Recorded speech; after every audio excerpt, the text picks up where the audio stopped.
po. Totoo po ito. And then I found out there are still 5 who are completely non-readers. I am not exaggerating. In English, ha? In English. Talagang even the sounds, and I suspect even in Filipino, Manamay tayo, your Filipino teacher, there are 3 students who are non-readers. And then we ask ourselves, what have we been doing? Diba? Nanong dewata na.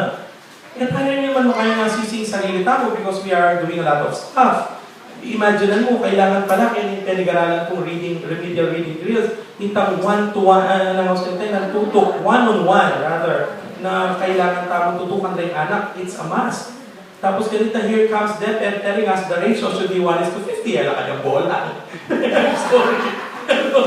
Pero what can we do? We are in the system. We have to invent interventions, invent or implement interventions which are already existing, as they say, after the Greeks, nothing is original. Alam naman po talagang original Betty eh.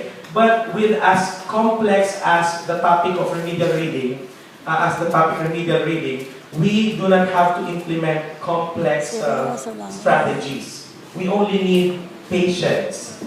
Ito mo po yung kailangan tamo. So I'm going to introduce remedial reading drills, the Hegge-Kirk method. Ayan. I believe po, ito yung kaya ko, paniniwala ko, a child who knows how to read is truly free.